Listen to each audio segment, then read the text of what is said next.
ನನ್ನ ಒಡೆಯರು ರಕ್ಷಕನ ವಿಮೋಚಕನ ಬೇಗನೆ ಬರಲಿರುವ ನಜರೇತಿನ ಯೇಸು ಕ್ರಿಸ್ತನ ನಾಮದಲ್ಲಿ ಕೂಡಿ ಬಂದಿರತಕ್ಕಂಥ ಪ್ರತಿಯೊಬ್ಬರಿಗೂ ತಿಳಿಸ್ತಾ ಇದ್ದೇನೆ. ದೇವರು ನಿಮ್ಮನ್ನು ಆಶೀರ್ವಾದ ಮಾಡಲಿ. ಈ ಸಮಯದಲ್ಲಿ ನಮ್ಮ ಬಲಗೈನ ಮೇಲೆ ಕಿತ್ತೋಣ ವಾಕ್ಯವನ್ನು ಅರಿಕೆ ಮಾಡೋಣ. ಯೆಹೋವನು ಒಳ್ಳೆಯವನು, ಆತನ ಕೃಪೆಯು ಶಾಶ್ವತವಾಗಿರುವುದು. ಯೆಹೋವನು ಒಳ್ಳೆಯವನು, ಆತನ ಕೃಪೆಯು ಶಾಶ್ವತವಾಗಿರುವುದು. ಯೆಹೋವನು ಒಳ್ಳೆಯವನು, ಆತನ ಕೃಪೆಯು ಶಾಶ್ವತವಾಗಿರುವುದು. ಆಮೇನ್, ಆಮೇನ್, ಆಮೇನ್. ಹಲ್ಲೆಲೂಯಾ. ಓಕೆ, ಎಲ್ಲರೂ ಹೆಂಗಿದ್ದೀರಿ? ಚೆನ್ನಾಗಿದ್ದೀರಾ? ಹೋದ ವಾರ ಕೆಲವೊಂದು ಕಾರಣಾಂತರಗಳಿಂದ ದೇವರ ಸನ್ನಿಧಾನದಲ್ಲಿ ಇರೋಕ್ಕೆ ಆಗಲಿಲ್ಲ. ಈ ನಿಮ್ಮ ಮಧ್ಯದಲ್ಲಿ ಇರೋದಕ್ಕೆ ಆಗಲಿಲ್ಲ. Hallelujah, praise the Lord. ತುಂಬ ಮಿಸ್ ಮಾಡ್ಕೊಂಡ್ಬಿಟ್ಟಿದ್ದೀವಿ. Hallelujah, praise the Lord. ದೇವರ ನಾಮಕ್ಕೆ ಮಹಿಮೆ ಉಂಟಾಗಲಿ. ಈ ಸಮಯದಲ್ಲಿ ನಾವು ನೇರವಾಗಿ ದೇವರ ವಾಕ್ಯದ ಕಡೆಗೆ ಹೋಗೋಣ. ಈ ಪ್ರಪಂಚ, ಈ ಲೋಕ ಎನ್ನುವಂಥದ್ದು ಗತಿಸಿ ಹೋಗಲಿಕ್ಕಿದೆ. ಈ ಲೋಕವನ್ನ ದೇವರು ನಾಶ ಮಾಡಲಿಕ್ಕಿದ್ದಾನೆ. ಅಂತ್ಯಕಾಲದಲ್ಲಿ ಪ್ರಮುಖವಾಗಿರತಕ್ಕಂಥ 4 ಘಟನೆಗಳ ಕುರಿತಾಗಿ ಇವತ್ತಿನ ದಿವಸ ನಾವು ಧ್ಯಾನ ಮಾಡಲಿಕ್ಕೆ ಹೋಗ್ತಾ ಇದ್ದೇವೆ ಪ್ರಿಯರೇ. Hallelujah, praise Lord. ನಾವು ಇಲ್ಲಿಯವರು ಅಂತೇಳಿ ನಾವು ಯಾವತ್ತೂ ಕೂಡ ಭಾವಿಸಬಾರದು. ಇಲ್ಲಿಯೇ ನಮಗೆ ಸ್ಥಿರವಾದಂತ ಜೀವಿತ ಎಂಬುದಾಗಿ ನಾವು ಯಾವತ್ತೂ ಕೂಡ ಅಂದುಕೊಳ್ಳೋದಕ್ಕೆ ಹೋಗಬಾರ್ದು. ಇಲ್ಲಿ ಯಾರು ಕೂಡ ಶಾಶ್ವತ ಅಲ್ಲ. ಎಲ್ಲರೂ ಒಂದಲ್ಲ ಒಂದು ದಿವಸ ಈ ಒಂದು ಲೋಕವನ್ನ ಬಿಟ್ಟು ಹೋಗುವಂತವರು ಆಗಿದ್ದೇವೆ ಪ್ರಿಯರೇ. ನಮ್ಮ ಸ್ಥಿರವಾಗಿರ್ತಕ್ಕಂಥ ಸ್ಥಳ ಎಲ್ಲಿ ಇರುತ್ತೆ ಎಂಬುದಾಗಿ ನಾವು ಯೇಸುವಿನಲ್ಲಿ ಮಾತ್ರ ಕಂಡುಕೊಳ್ಳೋದಕ್ಕೆ ಸಾಧ್ಯ. ನಮ್ಮ ಸ್ಥಿರವಾಗಿರ್ತಕ್ಕಂಥ ಸ್ಥಾನ, ಅಲಗಾಡಲಾರದಂತ ಸ್ಥಾನ ನಾವು ಯೇಸು ಕ್ರಿಸ್ತನಲ್ಲಿ ಮಾತ್ರ ಕಂಡುಕೊಳ್ಳೋದಕ್ಕೆ ಸಾಧ್ಯ ಪ್ರಿಯರೇ. ಅದಕ್ಕಾಗಿ ದೇವರ ವಾಕ್ಯದಲ್ಲಿ ನಾವು ನೋಡ್ತಾ ಇದ್ದೇವೆ, ಸತ್ಯವೇದ ಹೇಳ್ತಾ ಇದೆ ಸ್ಪಷ್ಟವಾಗಿ, ಅಂತ್ಯಕಾಲದಲ್ಲಿ ಕಠಿಣವಾದಂತ ಕಾಲಗಳು ಬರ್ಲಿಕ್ಕಿದಾವೆ. ಭಯಂಕರವಾದಂತ ಸ್ಥಿತಿಗತಿಗಳು ಲೋಕದಲ್ಲಿ ಏರ್ಪಾಟ್ ಆಗಲಿಕ್ಕಿದಾವೆ. ಆ ಅಂತ್ಯಕಾಲದಲ್ಲಿ ಆಗುವಂತ ಘಟನೆಗಳನ್ನ ಸತ್ಯ ದೇವರು ಸತ್ಯವೇದದಲ್ಲಿ ಸಂಪೂರ್ಣವಾಗಿ ಆತನು ಏನ್ ಮಾಡಿದಾನೆ, ತನ್ನ ಮಕ್ಕಳಿಗೆ ಮರೆಮಾಚದ ಎಲ್ಲವನ್ನು ಏನ್ ಮಾಡಿದಾನೆ, ಆತ ಬರೆಯಿಸಿಟ್ಟಿದ್ದಾನೆ ಪ್ರಿಯರೇ. ಹಲ್ಲೆಲೂಯಾ, ದೇವರ ವಾಕ್ಯ ಹೇಳ್ತದೆ, ಸತ್ಯವೇದ ಹೇಳ್ತಾ ಇದೆ, ಈ ಲೋಕದಲ್ಲಿ ಪ್ರತಿಯೊಬ್ಬ ಮನುಷ್ಯನು ಕೂಡ ಮರಣಕ್ಕೆ ಪಾತ್ರನಾಗಲೇಬೇಕು. ಮರಣ ಎನ್ನುವಂಥದ್ದು ಪ್ರತಿಯೊಬ್ಬ ಮನುಷ್ಯನಿಗೂ ಕೂಡ ಬರುವಂತದ್ದಾಗಿದೆ ಎಂಬುದಾಗಿ. ಹಲ್ಲೆಲೂಯಾ, ಈ ಲೋಕವನ್ನ ಬಿಟ್ಟು ಹೋಗಲೇಬೇಕು. ಹಲ್ಲೆಲೂಯಾ, ಈ ಲೋಕದಲ್ಲಿ ಯಾರು ಶಾಶ್ವತವಾಗಿ ನಿಲ್ಲೋದಕ್ಕೆ ಸಾಧ್ಯ ಇಲ್ಲ ಎಂಬುದಾಗಿ ಮೊದಲನೇದಾಗಿ ಅಂತ್ಯಕಾಲದಲ್ಲಿ ಆಗುವಂತ ಘಟನೆಗಳ ಕುರಿತಾಗಿ ಮೊಟ್ಟ ಮೊದಲನೇದಾಗಿ ನಮ್ಮ ಕುರಿತಾಗಿ ಪ್ರಾರಂಭ ಮಾಡಿ ನಾವು ಅಂತ್ಯದ 4ನೇ ವಿಷಯದ ಕಡೆಗೆ ನಾವು ಹೋಗೋಣ. ಮೊದಲನೇ ವಿಷಯ ಯಾವುದಂತಂದ್ರೆ ಮರಣಾವಸ್ಥೆ ಎಂಬುದಾಗಿ. ನೀವು ಸತ್ಯವೇದ ಪುಸ್ತಕದಲ್ಲಿ 1ನೇ ಕೊರಿಂಥದವರಿಗೆ ಬರೆದ ಪತ್ರಿಕೆ 15ನೇ ಅಧ್ಯಾಯ 53ನೇ ವಚನವನ್ನು ನೀವು ನೋಡಿದ್ದೇ ಆದ್ರೆ ಅಲ್ಲಿ ಸತ್ಯವೇದ ಈ ರೀತಿಯಾಗಿ ಹೇಳ್ತಾ ಇದೆ. ಒಂದ್ಸಾರಿ ಓದೋಣ. 15ನೇ ಅಧ್ಯಾಯ 53ನೇ ವಚನ. ಲಯವಾಗುವ ಈ ದೇಹವು ನಿರ್ಲಯತ್ವವನ್ನು ಧರಿಸಿಕೊಳ್ಳುವುದು, ಮರಣಾಧೀನವಾಗಿರುವ ಈ ದೇಹವು ಅಮರತ್ವವನ್ನು ಧರಿಸಿಕೊಳ್ಳುವುದು ಅವಶ್ಯ. ಹಲ್ಲೆಲೂಯಾ, ಅಂತ್ಯಕಾಲದಲ್ಲಿ ಆಗುವಂತ ಘಟನೆಗಳು ದೇವರು ತನ್ನ ಮಕ್ಕಳಿಗೆ ಕ್ಲೈಮ್ಯಾಕ್ಸ್ ಅನ್ನು ಮುಂಚಿತವಾಗಿ ಆತನು ಏನ್ ಮಾಡಿದಾನೆ, ತಿಳಿಸಿದ್ದಾನೆ. ಮುಂದೆ ಆಗುವಂತದನ್ನ ಮುಂಚಿತವಾಗಿ ತನ್ನ ಮಕ್ಕಳಿಗೆ ದೇವರು ತಿಳಿಸಿದಾನೆ. ಇವತ್ತಿನ ದಿವಸಗಳಲ್ಲಿ ಅನೇಕರು ಅಂತ್ಯಕಾಲದ ಘಟನೆಗಳನ್ನ ಕೇಳೋದಕ್ಕೆ ಇಷ್ಟಪಡೋದಿಲ್ಲ. ನಾವು ಅಭಿವೃದ್ಧಿ ಆಗ್ಬೇಕು ಯೇಸುವಿನಲ್ಲಿ, ನಾವು ಆರೋಗ್ಯವನ್ನು ಹೊಂದಿಕೊಳ್ಳಬೇಕು ಯೇಸುವಿನಲ್ಲಿ. ಯೇಸು ಸ್ವಾಮಿ ನಮ್ಗೆ ಬಿಡುಗಡೆ ಕೊಟ್ಬಿಟ್ರೆ ಸಾಕು, ಈ ಲೋಕದಲ್ಲಿ ಇರುವವರೆಗೆ ನಾವು ಚೆನ್ನಾಗಿ ಜೀವಿಸಿಬಿಟ್ರೆ ಸಾಕು ಎನ್ನುವಂತ ಬೋಧನೆಗಳ ಕಡೆಗೆ ನಿಮ್ಮ ಕಿವಿಗಳು ಯಾವತ್ತೂ ಕೂಡ ಇರಬಾರದು. ನೀವು ಯೇಸುವಿನಲ್ಲಿ ಇರುವವರಾಗಿ, ಯೇಸುವಿನ ಬರುವಿಕೆಯನ್ನು ಎದುರು ನೋಡುವವರಾಗಿ, ಈ ಲೋಕದಲ್ಲಿ ಆತನಿಗೋಸ್ಕರವಾಗಿ ನೀವು ಕಾಯುವವರಾಗಿ ಇರಬೇಕು ಪ್ರಿಯರು. ಅದಕ್ಕಾಗಿ ದೇವರ ವಾಕ್ಯದಲ್ಲಿ ನಾವು ನೋಡ್ತಾ ಇದ್ದೇವೆ, ಸತ್ಯವೇದ ಹೇಳ್ತಾ ಇದೆ, ಅಂತ್ಯಕಾಲದಲ್ಲಿ ಆಗುವಂತ ಕಾರ್ಯಗಳ ಕುರಿತಾಗಿ ಮೊದಲನೇದಾಗಿ ಏನ್ ನಡೀತಂತಂದ್ರೆ ಮರಣಾವಸ್ಥೆ. ಏನ್ರಿ ಮರಣ ಎನ್ನುವಂಥದ್ದು ಪ್ರತಿಯೊಬ್ಬ ಮನುಷ್ಯನಿಗೆ ಆಗಲಿಕ್ಕಿದೆ. ಈ ಶರೀರ ಎನ್ನುವಂಥದ್ದು ಏನಾಗಿದೆ, ಇದು ಮಣ್ಣು ಮತ್ತು ಆತ್ಮ ಮತ್ತು ಪ್ರಾಣ ಎನ್ನುವಂಥದ್ರಿಂದ ಈ ಒಂದು ಮನುಷ್ಯನೆನ್ನುವಂಥವನು ಏನಾಗಿದ್ದಾನೆ, ರೂಪಿಸಲ್ಪಟ್ಟಿದ್ದಾನೆ. ಮಣ್ಣಿನಿಂದ ದೇವರು ಏನ್ ಮಾಡಿದ, ಒಂದು ಆಕಾರವನ್ನು ಕೊಟ್ಟು ತನ್ನ ಜೀವಶ್ವಾಸವನ್ನ ಊದಿದ ಮೇಲೆ ದೇವರಿಂದ ಆತ್ಮ ಮತ್ತು ಜೀವಶ್ವಾಸ ಪ್ರಾಣ ಎನ್ನುವಂಥದ್ದು ಬಂತು, ಮತ್ತು ಶರೀರ ಎನ್ನುವಂಥದ್ದು ಕೂಡ ದೇವರು ಮಣ್ಣಿನಿಂದ ಏನ್ ಮಾಡಿದ, ಸೃಷ್ಟಿ ಮಾಡಿದ ಪ್ರಿಯರೇ. ಹಲ್ಲೆಲೂಯಾ, ದೇವರ ವಾಕ್ಯದಲ್ಲಿ ನಾವು ನೋಡ್ತಾ ಇದ್ದೇವೆ ಪ್ರಿಯರೇ, ಈ ಮರಣ ಎನ್ನುವಂಥದ್ದು ಎಲ್ಲಾ ಮನುಷ್ಯರಿಗೆ ನೇಮಕವಾಗಿರುವಂತ ಸಮಯದಲ್ಲಿ ಆ ಮರಣದ ನಂತರ ಒಂದು ಜೀವಿತ ಇದೆ. ಹಲ್ಲೆಲೂಯಾ, ಮರಣ ಆದ ಮೇಲೆ ಮನುಷ್ಯನು ನಾಯಿಯಾಗಿಯೋ ನರಿಯಾಗಿಯೋ ಕಾಗೆಯಾಗಿಯೋ ಇನ್ನೊಂದಾಗಿ ಹುಟ್ಟೋದಕ್ಕೆ ಸಾಧ್ಯ ಇಲ್ಲ ಎಂಬುದಾಗಿ ಯೇಸು ಸ್ವಾಮಿ ಹೇಳಿದ್ದಾರೆ. ಯಾರ್ರೀ? ಸೃಷ್ಟಿಕರ್ತನಾದಂತ ದೇವರು ಹೇಳಿದ್ದಾನೆ. Hallelujah, praise Lord. ಈ ಒಂದು ಲಯವಾಗುವಂತ ದೇಹ ನಿರ್ಲಯತ್ವವನ್ನು ಧರಿಸಿಕೊಳ್ಳಬೇಕಾಗಿದೆ, ಅಮರತ್ವವನ್ನು ಧರಿಸಿಕೊಳ್ಳಬೇಕಾಗಿದೆ. ಆ ಅಮರತ್ವವನ್ನ, ನಿರ್ಲಯತ್ವವನ್ನ, ಆ ಮಹಿಮ ಶರೀರವನ್ನ ಕೊಡಲಿಕ್ಕೆ ಒಬ್ಬ ಆತನು ಇದ್ದಾನಂತೆ. ಆತನು ಯಾರು? ಈ ಲೋಕಕ್ಕೆ ನರಮನುಷ್ಯನಾಗಿ ಹೊರಟು ಬಂದಿರತಕ್ಕಂತ ನಜರೇತಿನ ಯೇಸು. ಪ್ರಿಯರೇ, ಹಲ್ಲೆಲೂಯಾ. ನಿಮಗೆ ಬೇರೆ ಯಾರು ಕೂಡ ಮೋಕ್ಷ ಕೊಡೋದಕ್ಕೆ ಸಾಧ್ಯ ಇಲ್ಲ. ನಿಮಗೆ ಯಾರು ಕೂಡ ಇನ್ನೊಂದು ದೇಹವನ್ನು ಕೊಡೋದಕ್ಕೆ ಸಾಧ್ಯ ಇಲ್ಲ. ನಿಮಗೆ ಯಾರು ಕೂಡ ಪರಲೋಕವನ್ನು ಸೇರಿಸೋದಕ್ಕೆ ಸಾಧ್ಯ ಇಲ್ಲ. ಒಬ್ಬ ಆತನು ಮಾತ್ರ ಸೇರಿಸ್ತಾನೆ. ಆತನ ಪಾದಗಳ ಬಳಿಯಲ್ಲಿ ನೀನು ಬರುವಂತದ್ದಾದ್ರೆ, ಆತನನ್ನು ಹಿಡಿದುಕೊಂಡು ನಡೆಯುವಂತದ್ದಾದ್ರೆ, ಆತನಲ್ಲಿ ಸ್ಥಿರವಾಗಿ ನೀನು ನಿಲ್ಲುವಂತದ್ದಾದ್ರೆ, ಆತನು ಮಾತ್ರ ನಿನ್ನ ಜೀವಿತದಲ್ಲಿ ಮೋಕ್ಷವನ್ನು ದಯಪಾಲಿಸ್ತಾನೆ. ಪ್ರಿಯರೇ, ಮೊದಲನೇದಾಗಿ ನಾವು ನೋಡ್ತಾ ಇದ್ದೇವೆ, ಮರಣ ಎಲ್ಲರಿಗೂ ಕೂಡ ಖಂಡಿತವಾಗಿ ಬರುವಂತದಾಗಿದೆ. ನಮ್ಮ ಎಲ್ಲಾ ಪೂರ್ವಿಕರು ಏನಾದವರು ಸತ್ತು ಸಮಾಧಿಗಳಲ್ಲಿ ಇದ್ದಾರೆ. ಹಲ್ಲೆಲೂಯಾ. ಮರಣದ ಭಯ ದಿನಾಲು ಕೂಡ ಎಲ್ಲರನ್ನ ಕಾಡ್ತಾ ಇರುತ್ತೆ. ಕೊರೋನಾ ಸಮಯದಲ್ಲಂತೂ ಹೇಳಬಾರದು ಪರಿಸ್ಥಿತಿ. Hallelujah, praise lord. ಭಾರತ ದೇಶವನ್ನು ಏನ್ ಮಾಡಿದ್ರಿ? ಬಂದ್ ಮಾಡಿಬಿಟ್ಟಿದ್ರು. ಏನಂತಿದೆ ಅದಕ್ಕೆ? ಲಾಕ್ಡೌನ್. ಹಲ್ಲೆಲೂಯಾ. ಯಾಕಂದ್ರಿ? ಲಾಕ್ಡೌನ್ ಎಲ್ಲ ಬಂದಾಗಿತ್ತು. ಯಾಕೆ ಹೇಳ್ರಿ?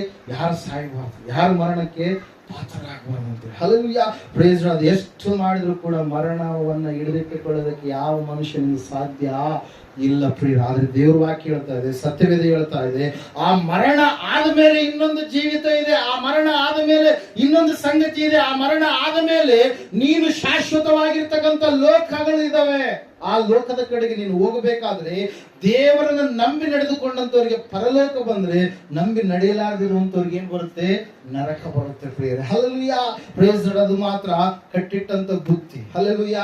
ಯಾರು ಏನು ಹೇಳಿದ್ರು ಕೂಡ ಇಲ್ಲಿ ಸತ್ಯವೇದದಲ್ಲಿ ನಾವು ನೋಡ್ತಾ ಇದ್ದೇವೆ, ಆ ಒಂದು ಸ್ಥಿತಿ ಎನ್ನುವಂಥದ್ದು ಪ್ರತಿಯೊಬ್ಬ ಮನುಷ್ಯನಿಗೆ ನೇಮಕವಾಗಿದೆ. ಕೆಲವರು ಅರ್ಥ ಮಾಡಿಕೊಂಡು ತಿಳಿದುಕೊಂಡು ದೇವರನ್ನ ನಂಬಿ ಸಂಪೂರ್ಣವಾಗಿ ದೇವರಿಗೆ ಭಯಪಟ್ಟು ಜೀವಿಸ್ತಾರೆ. ಕೆಲವರು ಏನ್ ಮಾಡ್ತಾರೆ? ನನಗೆ ಜ್ವರ ಕಡಿಮೆ ಆದ್ರೆ ಸಾಕು, ನನಗೆ ನೆಗಡಿ ಕಡಿಮೆ ಆದ್ರೆ ಸಾಕು, ನನ್ನ ಹೊಲದ ಸಮಸ್ಯೆ ತೀರಿದ್ರೆ ಸಾಕು, ನನಗೆ ಇಂತಹ ಸಮಸ್ಯೆ ಇಲ್ಲ, ಆ ಸಮಸ್ಯೆ ಹೋಗ್ಬಿಟ್ರೆ ಸಾಕು. Hallelujah, praise Lord. ಮುಂದಿನದನ್ನು ನೋಡಲ್ಲ ಯೇಸು ಸ್ವಾಮಿ. ಅದನ್ನ ಮಾತ್ರ ಅಲ್ಲ, ಮುಂದಿನದನ್ನು ಕೂಡ ಯೇಸಪ್ಪ ಹೇಳಿದ್ರು ಪ್ರೇರೆ. ಆ ಭವಿಷ್ಯತ್ತನ್ನ ದೇವರು ನಮಗೋಸ್ಕರವಾಗಿ ತಿಳಿಯಪಡಿಸ್ತಾ ಇದ್ದಾನೆ. Hallelujah, praise Lord. ಮೊದಲನೇದಾಗಿ ನಾವು ನೋಡ್ತಾ ಇದ್ದೇವೆ, ಮರಣಾವಸ್ಥೆ ಎನ್ನುವಂಥದ್ದನ್ನ ನಾವು ದಾಟಿ ಹೋಗಲೇಬೇಕು. Hallelujah, praise Lord. ಎರಡನೇದಾಗಿ, ಮರಣ ಆದ ಮೇಲೆ ಪ್ರತಿಯೊಬ್ಬ ಮನುಷ್ಯನಿಗೆ ನ್ಯಾಯ ತೀರ್ಪು ಇದೆ. ಎರಡನೇ ಕಾರ್ಯ ಏನ್ರಿ? ನ್ಯಾಯ ತೀರ್ಪು. ಮರಣ ಹೊಂದಿದಾದ ಮೇಲೆ, ಮರಣವನ್ನು ಅನುಭವಿಸಿದಾದ ಮೇಲೆ ಪ್ರತಿಯೊಬ್ಬ ಮನುಷ್ಯನಿಗೆ ನ್ಯಾಯಾಧಿಪತಿಯಾಗಿರುವಂತ ದೇವರು ನ್ಯಾಯಯುತವಾಗಿಯೇ ಆತನು ತೀರ್ಪನ್ನು ಕೊಡ್ತಾನೆ. Hallelujah, praise Lord. ನಾವು ನೋಡ್ತಾ ಇದ್ದೇವೆ, ನ್ಯಾಯ ತೀರ್ಪು ಎನ್ನುವಂತದ್ದರ ಕುರಿತಾಗಿ ಯೇಸು ಸ್ವಾಮಿ ಹೇಳುತ್ತಾ ಮತ್ತಾಯ ಬರೆದ ಸುವಾರ್ತೆ 25ನೇ ಅಧ್ಯಾಯದಲ್ಲಿ 1-46 ವಚನಗಳನ್ನು ನಾವು ನೋಡುವಾಗ ಅಲ್ಲಿ 3 ರೀತಿಯಾಗಿರ್ತಕ್ಕಂಥ ವಿಷಯಗಳನ್ನ, ಸಂಗತಿಗಳನ್ನ ನಾವು ನೋಡ್ತಾ ಇದ್ದೇವೆ. ಮೊದಲನೇದಾಗಿ ಯಾವ ಸಂಗತಿ ಅಂತಂದ್ರೆ, ಬುದ್ಧಿಯುಳ್ಳ ಕನ್ನಿಕೆಯರು, ಬುದ್ಧಿ ಇಲ್ಲದ ಕನ್ನಿಕೆಯರು. ಅವರು ಯಾರನ್ನ ಎದುರುಗೊಳ್ಳೋದಕ್ಕೆ ಹೋಗ್ತಾ ಇದ್ದಾರೆ? ಯಾರನ್ನ ಎದುರುಗೊಳ್ಳೋದಕ್ಕೆ ಹೋಗ್ತಾ ಇದ್ದಾರೆ? ಮದಲಿಂಗನನ್ನ ಎದುರುಗೊಳ್ಳೋದಕ್ಕೆ ಹೋಗ್ತಾ ಇದ್ದಾರೆ. ಮದಲಿಂಗನು ಬರಲಿಕ್ಕಿದ್ದಾನೆ. ಆ ಮದಲಿಂಗನನ್ನ ಎದುರುಗೊಳ್ಳೋದಕ್ಕೆ ಹೋದಂತ 10 ಜನರಲ್ಲಿ 5 ಜನರು ಮಾತ್ರ ಆತನ ಸಂಗಡ ಹೊರಟರು. ಇನ್ನ 5 ಜನರು ಏನಾಗಲಿಲ್ಲ? ಆತನ ಸಂಗಡ ತೆರಳಲಿಲ್ಲ. ಹಲ್ಲೆಲೂಯಾ. ಅವರು ಯಾಕೆ ತೆರಳಲಿಲ್ಲ ಅಂತಂದ್ರೆ, ಅವರು ಸಿದ್ಧರಾಗಿ ಬಂದಿಲ್ಲ. ಅವರು ತಮ್ಮ ಭಕ್ತಿಯನ್ನ ಕಾಪಾಡಿಕೊಂಡಿಲ್ಲ. ಅವರು ಪರಿಪೂರ್ಣವಾದಂತ ಭಕ್ತಿಯ ಜೀವಿತದ ಕಡೆಗೆ ನಡೆಸಲಾರದಂತ ಸ್ಥಿತಿಯಲ್ಲಿದ್ದಾರೆ. ಅವರು ತಣ್ಣಗೂ ಬೆಚ್ಚಗೂ ಇಲ್ಲಲಾರದಂತ ಸ್ಥಿತಿಯಲ್ಲಿದ್ದಾರೆ. ಮುಂದೆ ಯಾವ್ದಾವುದನ್ನ ಸಿದ್ಧಪಡಿಸಿಕೊಳ್ಳಬೇಕಾಗಿತ್ತು, ಅವುಗಳನ್ನು ಸಿದ್ಧಪಡಿಸಿಕೊಳ್ಳಲಾರದ ಸ್ಥಿತಿಯಲ್ಲಿದ್ದಾರೆ. Hallelujah, praise Lord. ದೇವರ ವಾಕ್ಯ ಹೇಳ್ತಾ, ಸತ್ಯವೇದ ಹೇಳ್ತಾ ಇದೆ ಪ್ರಿಯರೇ, ನಿಮ್ಮ ರಕ್ಷಣೆಯನ್ನ ನೀವು ಕಾಪಾಡಿಕೊಳ್ಳಬೇಕು. ಅನೇಕರ ರಕ್ಷಣೆಯನ್ನ ಕಾಪಾಡಿಕೊಳ್ಳೋದಿಲ್ಲ. ದೇವರು ನಮ್ಮನ್ನ ಕರೆದಾದ ಮೇಲೆ ದೇವರ ವಾಕ್ಯ ಹೇಳ್ತಾ ಇದೆ, ನೀನು ದೇವರಿಗೆ ಪ್ರತಿಷ್ಠಿತನಾದಂತ ವ್ಯಕ್ತಿ ಆದ ಮೇಲೆ ನಿನ್ನನ್ನು ನೀನು ಬಹಳ ಭದ್ರವಾಗಿ ಏನ್ ಮಾಡ್ಬೇಕು?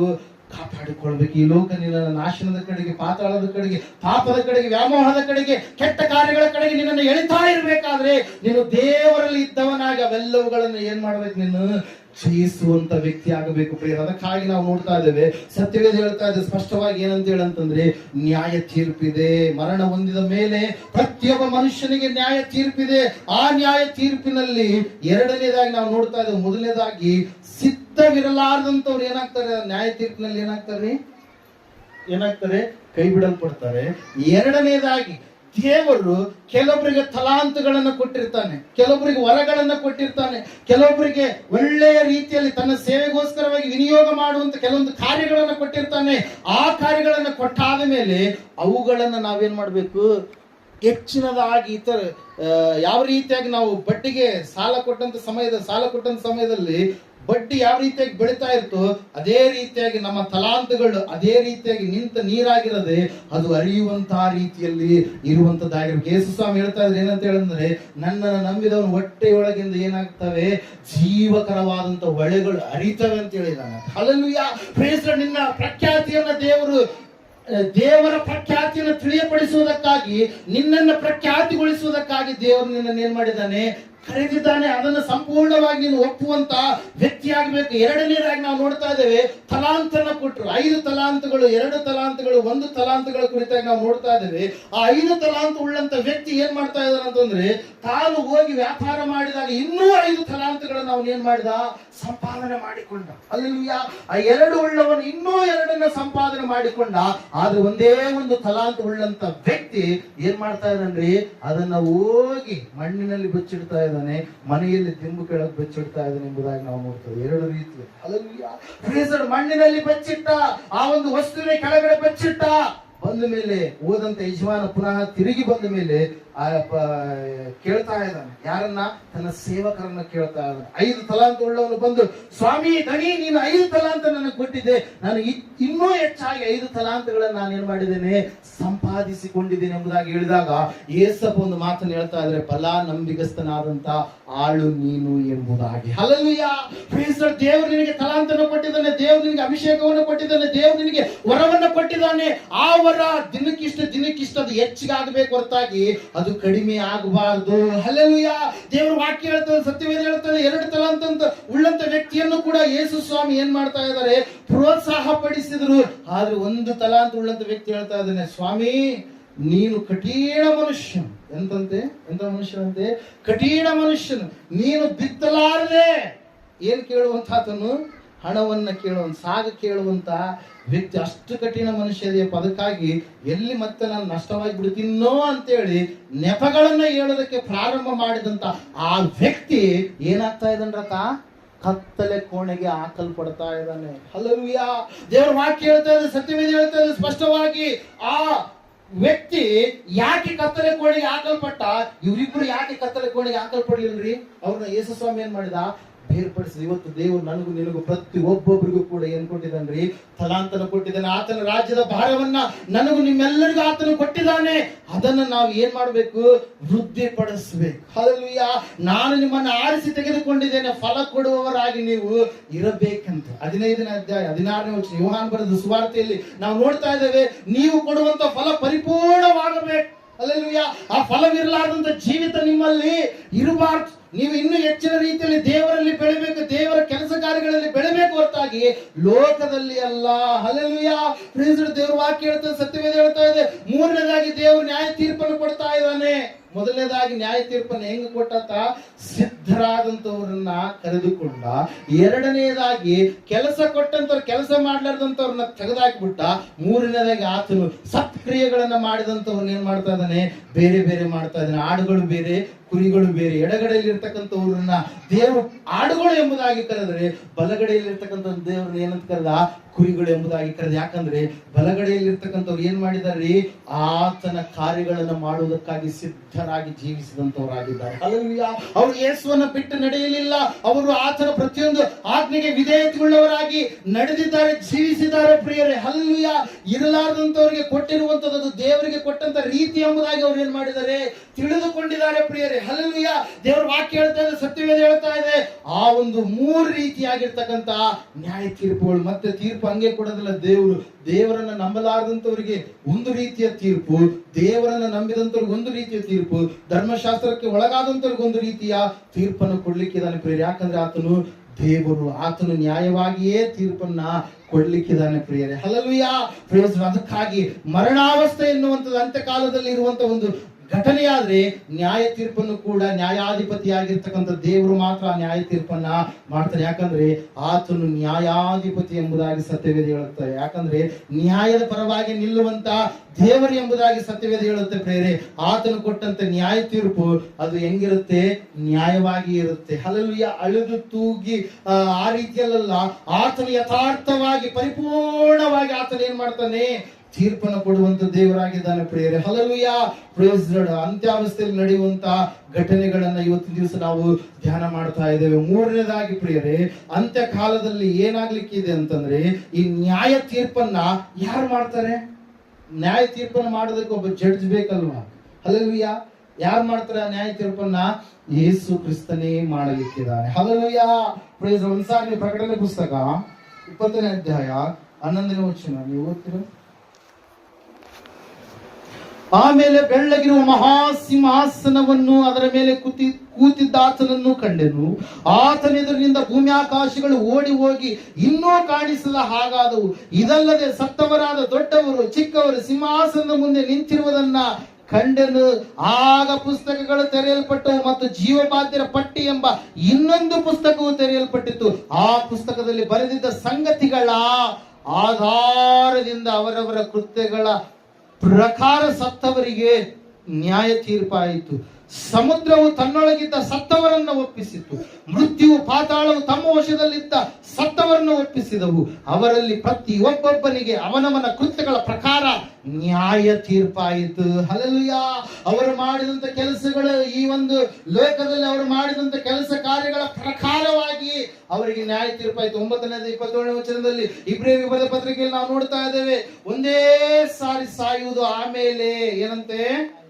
ನ್ಯಾಯ ತೀರ್ಪು. ಒಂದೇ ಸಾರಿ ಸಾಯುವುದು, ಆಮೇಲೆ ನ್ಯಾಯ ತೀರ್ಪು ಮನುಷ್ಯರಿಗೆ ಹೇಗೆ ನೇಮಕವಾಗಿದೆಯೋ, ಹಲ್ಲೆಲೂಯಾ, ಹಾಗೆಯೇ ಕ್ರಿಸ್ತನು ಸಹ ಬಹು ಜನರ ಪಾಪಗಳನ್ನು ಹೊತ್ತುಕೊಳ್ಳುವುದಕ್ಕೋಸ್ಕರ ಒಂದೇ ಸಾರಿ ಸಮರ್ಪಿತನಾದನು ಮತ್ತು ತನ್ನನ್ನು ನಿರೀಕ್ಷಿಸಿಕೊಂಡಿರುವವರಿಗೆ ರಕ್ಷಣೆಯನ್ನುಂಟು ಮಾಡುವುದಕ್ಕೋಸ್ಕರ ಪಾಪ ಸಂಬಂಧವಿಲ್ಲದವನಾಗಿ ಎರಡನೇ ಸಾರಿ ಕಾಣಿಸಿಕೊಳ್ಳುವನು ಎಂಬುದಾಗಿ ಕ್ರಿಸ್ತನನ್ನು ನಂಬಿದಂತ ಮಕ್ಕಳಾಗಿರ್ತಕ್ಕಂಥ ನಮಗಿರ್ತಕ್ಕಂಥ ದೊಡ್ಡದಾಗಿರ್ತಕ್ಕಂಥ ನಿರೀಕ್ಷೆ ಪ್ರಿಯರೇ. ನಮ್ಮ ಪಾಪಗಳನ್ನ, ನಮ್ಮ ಅಪರಾಧವನ್ನ, ನಮ್ಮ ದಂಡನೆಯನ್ನ, ನಮ್ಮ ಶಿಕ್ಷೆಯನ್ನ, ನಮಗೆ ಬರಬೇಕಾದಂತ ಎಲ್ಲಾ ಆ ಒಂದು ಅಪರಾಧ, ದಂಡನೆ, ಶಿಕ್ಷೆ ಎಲ್ಲವನ್ನ ಯಾರು ಹೊತ್ತುಕೊಂಡ್ರಂತೆ? ದೇವರು ಮನುಷ್ಯನಾಗಿ ಬಂದು ತನ್ನ ಮೇಲೆ ಹೊತ್ತುಕೊಂಡ. ಆತನು ಎರಡನೇ ಸಾರಿ ಯಾರಿಗೋಸ್ಕರವಾಗಿ ಕಾಣಿಸಿಕೊಳ್ತಾನಂತಂದ್ರೆ ತನ್ನನ್ನು ನಿರೀಕ್ಷಿಸಿಕೊಳ್ಳುವಂತ ಮಕ್ಕಳಾದಂತ ನಮಗಾಗಿ ಪಾಪ ಸಂಬಂಧವಿಲ್ಲದವನಾಗಿ ಆತನು ಏನ್ ಮಾಡ್ತಾನೆ? ಕಾಣಿಸಿಕೊಳ್ತಾನೆ ಪ್ರೇರೆ. ಅದಕ್ಕಾಗಿ ನಾವು ನೋಡ್ತಾ ಇದ್ದೇವೆ, ಅದಕ್ಕಾಗಿ ಸತ್ಯವೇದ ಹೇಳ್ತಾ ಇದೆ ಸ್ಪಷ್ಟವಾಗಿ ಪ್ರೇರೆ. ಏನಂತ ಹೇಳಂತಂದ್ರೆ ನ್ಯಾಯ ತೀರ್ಪನ್ನು ಯೇಸು ಕ್ರಿಸ್ತನು ಜರುಗಿಸಲಿಕ್ಕಿದ್ದಾನೆ. ಆತನು ಮೊದಲನೇದಾಗಿ ನ್ಯಾಯ ತೀರಿಸುವುದಕ್ಕಾಗಿ ಈ ಲೋಕಕ್ಕೆ ಬರಲಿಲ್ಲ.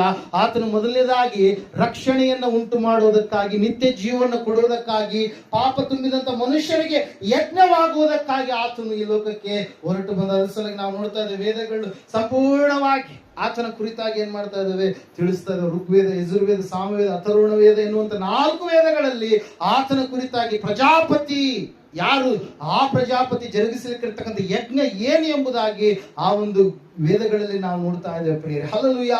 ಪ್ರೈಸ್. ಅದಕ್ಕಾಗಿ ಪ್ರಿಯರೇ, ದೇವರ ವಾಕ್ಯ ಹೇಳ್ತಾ ಇದೆ, ಸತ್ಯವೇದ ಹೇಳ್ತಾ ಇದೆ ಸ್ಪಷ್ಟವಾಗಿ, ಆ ವೇದಗಳನ್ನು ಓದಿ ಅರ್ಥ ಮಾಡಿಕೊಂಡು ತಿಳಿದುಕೊಂಡು ಆ ವೇದಗಳನ್ನು ಸಂಪೂರ್ಣವಾಗಿ ನೆರವೇರಿಸಿದಂತ ದೇವರು ಯಾರು ಎಂಬುದಾಗಿ ಅನೇಕ ಪಂಡಿತರು ಹುಡುಕಿದಾಗ ಅವರು ನೇರವಾಗಿ ಯಾರನ್ನು ನೋಡ್ತಾರೆ? ಯಾರನ್ನು ತೋರಿಸ್ತಾರೆ? ಯೇಸು ಕ್ರಿಸ್ತನನ್ನೇ ತೋರಿಸ್ತಾರೆ. ಯಾಕಂದ್ರೆ ಅವೆಲ್ಲವುಗಳನ್ನು ನೆರವೇರಿಸಿದ ಆತನ ಹೊರತಾಗಿ ಮತ್ತೆ ಬೇರೆ ಯಾರು ಕೂಡ ಇಲ್ಲ ಪ್ರಿಯರೇ. ಹಲ್ಲೆಲೂಯಾ. Praise Lord. ಆತನ ಹುಟ್ಟಿನ ಕುರಿತಾಗಿ, ಆತನು ಎಲ್ಲಿ ಜನಿಸಲಿಕ್ಕಿದ್ದಾನೆ ಎನ್ನುವಂತರ ಕುರಿತಾಗಿ ಸಂಪೂರ್ಣವಾಗಿ ನಮ್ಮ ವೇದಗಳು ತಿಳಿಸ್ತವೆ. ಪ್ರಜಾಪತಿ ಆತನು ಯಾವ ರೀತಿಯ ಲಕ್ಷಣ ಉಳ್ಳವನಾಗಿ ಇರ್ತಾನೆ ಎಂಬುದಾಗಿ ಸಂಪೂರ್ಣವಾಗಿ ನಮ್ಮ ವೇದಗಳು ತಿಳಿಸ್ತವೆ ಪ್ರಿಯರೇ. ಹಲ್ಲೆಲೂಯಾ. ಆ ವೇದಗಳನ್ನ ಅಭ್ಯಾಸ ಮಾಡಿದಂತ ಅನೇಕ ಬ್ರಾಹ್ಮಣೋತ್ತಮರು ದೇವರನ್ನ ಕಂಡುಕೊಳ್ಳೋದಕ್ಕೆ ಕಾರಣ ಒಂದೇ ಪ್ರಿಯರೇ, ಆ ವೇದಗಳ ಅಲ್ಟಿಮೇಟ್ ಆನ್ಸರ್ ಎಲ್ಲಿ ಸಿಗುತ್ತೆ? ನಮಗೆ ಎಲ್ಲಿ ಸಿಗುತ್ತೆ? ಯೇಸು ಕ್ರಿಸ್ತನಲ್ಲಿ ಸಿಗುತ್ತೆ ಪ್ರಿಯರೇ. ಹಲ್ಲೆಲೂಯಾ. ಪ್ರೈಸ್. ಆ ಪುರುಷ, ಆ ವೇದ ಪುರುಷ ಯೇಸುವೇ ಆಗಿದ್ದಾನೆ. ಯುಗ ಪುರುಷನು, ಶಕ ಪುರುಷನು, ಆದಿ ಪುರುಷನು ಆತನೇ ಆಗಿದ್ದಾನೆ ಪ್ರಿಯರೇ. ಹಲ್ಲೆಲೂಯಾ. ಪ್ರೈಸ್. ಆತನೇ ನ್ಯಾಯಾಧಿಪತಿಯಾಗಿ ಎರಡನೇ ಸಾರಿ ಬರ್ಲಿಕ್ಕಿದ್ದಾನೆ. ಮೊದಲನೇ ಸಾರಿ ನಮ್ಮನ್ನ ಕ್ಷಮಿಸುವಂತ ಕುರಿಮರಿಯಾಗಿ ಆತನು ಈ ಲೋಕಕ್ಕೆ ಬಂದ. ಎರಡನೇ ಸಾರಿ ಆತನು ಉಗ್ರ ಕೋಪವುಳ್ಳವನಾಗಿ ಬರ್ಲಿಕ್ಕಿದ್ದಾನೆ. ಯಾರಿಗೆ ಉಗ್ರ ಕೋಪ? ನಂಬದವರಿಗೆ ಉಗ್ರ ಕೋಪ. ಆದ್ರೆ ನಂಬಿದವರಿಗೆ, ಅಲ್ಲಿ ವಾಕ್ಯದಲ್ಲಿ ನಾವು ನೋಡಿ 9:27 ಏನಂತೆ, ನಂಬಿದವರಿಗೆ, ನಿರೀಕ್ಷೆ ಉಳ್ಳವರಿಗೆ ರಕ್ಷಣೆಯನ್ನ ಕೊಡುವುದಕ್ಕಾಗಿ ಬರ್ತಾನೆ. 1 ಥೆಸಲೋನಿಕ 1:10 ನೀವು ಒಂದು ವೇಳೆ ಸತ್ಯವೇದ ಓದಿದ್ದೆ ಆದ್ರೆ ಸತ್ಯವೇದ ಈ ರೀತಿಯಾಗಿ ತಿಳಿಸ್ತಾ ಇದೆ ಯೇಸುವಿನ ಕುರಿತಾಗಿ. ಒಂದ್ಸಾರಿ ಉತ್ತರ 1 Thessalonians 1:10. ಆತನು ಸತ್ತವರೊಳಗಿಂದ ಎಬ್ಬಿಸಿದಂತ ಆಕಾಶದೊಳಗಿಂದ ಬರುವಂತ ಆತನ ಕುಮಾರನ ಎದುರು ನೋಡುವವರಾದಿರಿ ಅಂತಲೂ ತಿಳಿಸುತ್ತಾರೆ. ಈ ಯೇಸು ಯಾರಂತೆ? ನಾವು ನಂಬಿರ್ತಕ್ಕಂಥ, ರಕ್ಷಿಸಲ್ಪಟ್ಟಿರ್ತಕ್ಕಂಥ ಯಾವ ದೇವರ ನಾಮವನ್ನು ಹೇಳಿಕೊಂಡು ನಾವು ಜೀವಿಸ್ತಾ ಇದ್ದೇವೋ ಆ ಯೇಸು ನಮಗೆ ಏನ್ ಮಾಡ್ತಾನಂತೆ? ಮುಂದೆ ಬರುವ ದೈವ ಕೋಪದಿಂದ ನಮ್ಮನ್ನು ಏನ್ ಮಾಡ್ತಾನೆ? ತಪ್ಪಿಸ್ಲಿಕ್ಕಿದ್ದಾನೆ. ಹಲ್ಲೆಲೂಯಾ. ದೇವರ ವಾಕ್ಯ ಹೇಳ್ತಾರೆ ಸಂಪೂರ್ಣವಾಗಿ, ಪ್ರಿಯರ ಸತ್ಯವೇದ ಸಂಪೂರ್ಣವಾಗಿ ನಮಗೆ ತಿಳಿಸ್ತಾ ಇದೆ. ಏನಂತ ಹೇಳಂತಂದ್ರೆ, ಯೇಸು ನಮಗೆ ಏನ್ ಮಾಡ್ಲಿಕ್ಕಿದ್ದಾನೆ? ರಕ್ಷಣೆಯನ್ನ ಕೊಡ್ಲಿಕ್ಕಿದ್ದಾನೆ. ಯೇಸು ಸ್ವಾಮಿ ನಮಗೆ ಏನ್ ಕೊಡ್ಲಿಕ್ಕಿದ್ದಾನೆ? ವಿಮೋಚನೆಯನ್ನ ಕೊಡ್ಲಿಕ್ಕಿದ್ದಾನೆ. ಆದ್ರೆ ಮುಂದೆ ಯೇಸು ಸ್ವಾಮಿ ಅಂತ್ಯ ಕಾಲದಲ್ಲಿ ಆತನು ನ್ಯಾಯಾಧಿಪತಿಯಾಗಿ ಬಂದು ಏನ್ ಮಾಡ್ಲಿಕ್ಕಿದಾನ್ರಿ?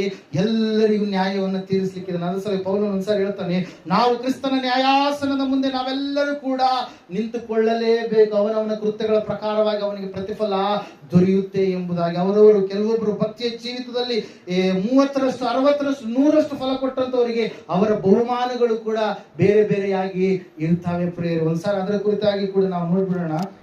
ತೆಗಿತೀರ ನೀವು ಸತ್ಯವೇದ ಪುಸ್ತಕ 3ನೇ ಅಧ್ಯಾಯ 1ನೇ ಕೊರಿಂಥದವರಿಗೆ ಬರೆದ ಪತ್ರಿಕೆ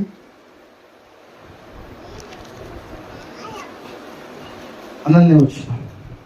ಹಾಕಿರುವ ಅಸ್ತಿವಾರವು ಯೇಸು ಕ್ರಿಸ್ತನೇ. ಆ ಅಸ್ತಿವಾರವನ್ನಲ್ಲದೆ ಮತ್ತೊಂದು ಅಸ್ತಿವಾರವನ್ನ ಯಾರೂ ಹಾಕಲಾರರಷ್ಟೇ. ಆ ಅಸ್ತಿವಾರದ ಮೇಲೆ ಚಿನ್ನ, ಬೆಳ್ಳಿ, ರತ್ನ, ಕಟ್ಟಿಗೆ, ಹುಲ್ಲು, ಆಪು ಮುಂತಾದವುಗಳಲ್ಲಿ ಯಾವುದರಿಂದ ಕಟ್ಟಿದರೂ ಅವನವನ ಕೆಲಸವು ವ್ಯರ್ಥವಾಗುವುದು. ಕ್ರಿಸ್ತನ ಬರುವ ದಿನವು ಬೆಂಕಿಯೊಡನೆ ಉದಯವಾಗಿ ಆ ಕೆಲಸವನ್ನು ಸ್ಪಷ್ಟವಾಗಿ ತೋರಿಸುವುದು. ಅವನವನ ಕೆಲಸವೆಂತದೋ ಆ ಬೆಂಕಿ ಶೋಧಿಸುವುದು. ಒಬ್ಬನು ಆ ಅಸ್ತಿವಾರದ ಮೇಲೆ ಕಟ್ಟಿದ್ದು ಉಳಿದರೆ ಅವನಿಗೆ ಏನ್ ಬರುತ್ತಂತೆ? ಸಂಬಳ ಬರುವುದು. ಒಬ್ಬನು ಕಟ್ಟಿದ್ದು ಸುಟ್ಟು ಹೋದರೆ ಅವನಿಗೆ ಸಂಬಳ ನಷ್ಟವಾಗುವುದು. ತಾನಾದರೂ ರಕ್ಷಣೆ ಹೊಂದುವನಾದ್ರೆ ಬೆಂಕಿಯೊಳಗಿಂದ ತಪ್ಪಿಸಿಕೊಂಡವನ ಹಾಗೆ ಇರುವನು ಎಂಬುದಾಗಿ. ಎಷ್ಟು ಸ್ಪಷ್ಟವಾಗಿ ವಾಕ್ಯ ನಮ್ಮ ಸಂಗಡ ಮಾತಾಡ್ತಾ ಇದೆ ಪ್ರಿಯರೇ. ಏನಂತೇಳಿ, ಯೇಸುವನ್ನ ನಂಬಿದವರಿಗೆ ಪ್ರತಿಯೊಬ್ಬರಿಗೆ ರಕ್ಷಣೆ. ಅದರಲ್ಲಿ 3ನೇ ಅಧ್ಯಾಯ 16ನೇ ವಚನ ಯೋಹಾನ ಬರೆದ ಸುವಾರ್ತೆಯಲ್ಲಿ ನಾವು ಈ ರೀತಿಯಾಗಿ ನೋಡ್ತಾ ಇದ್ದೇವೆ. ದೇವರ ಲೋಕದ ಮೇಲೆ ಎಷ್ಟೋ ಪ್ರೀತಿಯನ್ನಿಟ್ಟು ತನ್ನ ಒಬ್ಬನೇ ಮಗನನ್ನು ಕೊಟ್ಟನು, ಆತನನ್ನು ನಂಬುವ ಒಬ್ಬನಾದರೂ ನಾಶವಾಗದೆ. ಏನಂತೆ? ಆತನನ್ನು ನಂಬುವ ಒಬ್ಬನಾದರೂ ನಾಶವಾಗದೆ ಎಲ್ಲರೂ ನಿತ್ಯ ಜೀವನ ಪಡೆಯಬೇಕೆಂದು ಆತನನ್ನ ಕೊಟ್ಟನು. ಆತನನ್ನ ನಂಬಿದಂತವರಿಗೆ ರಕ್ಷಣೆ ಇದೆ ಪ್ರಿಯರೇ. ಆದ್ರೆ ಕೆಲವು ಜನರು ಏನಾಗ್ತಾರಂತೆ? ಆತನನ್ನ ನಂಬಿದ ಮೇಲೆ, ಅವರು ಫಲ ಕೊಡುವಂತವರಾದ ಮೇಲೆ ಅವರಿಗೆ ತಕ್ಕ ರೀತಿಯಾಗಿರ್ತಕ್ಕಂಥ ಸಂಬಳವನ್ನ ದೇವರೇ ಏನ್ ಮಾಡ್ತಾನೆ? ಅನುಗ್ರಹ ಮಾಡ್ತಾನೆ ಪ್ರಿಯರೇ. Hallelujah, praise the Lord. ಅದಕ್ಕಾಗಿ ದೇವರ ವಾಕ್ಯದಲ್ಲಿ ನಾವು ನೋಡ್ತಾ ಇದ್ದೇವೆ, ದೇವರ ರಾಜ್ಯಕ್ಕಾಗಿ, ನೀತಿಗಾಗಿ ಯಾರು ತವಕ ಪಡ್ತಾರೋ ಅವರಿಗೆ ಬೇಕಾಗಿರುವಂತದನ್ನ ಯಾರು ಒದಗಿಸಿಕೊಡ್ತಾರಂತೆ? ದೇವರು ತಾನೇ ಒದಗಿಸಿಕೊಡ್ತಾನೆ. ಮತ್ತಾಯ 6:33 ಅದರ ಕುರಿತಾಗಿ ನಾವು ನೋಡ್ತಾ ಇರ್ತೇವೆ ಪ್ರಿಯರೇ. ಹಲ್ಲೆಲೂಯಾ. ಮೊದಲನೇದಾಗಿ ಮರಣಾವಸ್ಥೆ ಎನ್ನುವಂಥದ್ದಿದೆ. ಎರಡನೇದಾಗಿ ನ್ಯಾಯ ತೀರ್ಪು ಎನ್ನುವಂಥದ್ದಿದೆ. ಆ ಮರಣಾವಸ್ಥೆ ಆದ ಮೇಲೆ ಪ್ರತಿಯೊಬ್ಬ ಮನುಷ್ಯನ ನ್ಯಾಯ ತೀರ್ಪಿನ ಕಡೆಗೆ ಹೋಗ್ತಾನೆ. ನ್ಯಾಯ ತೀರ್ಪು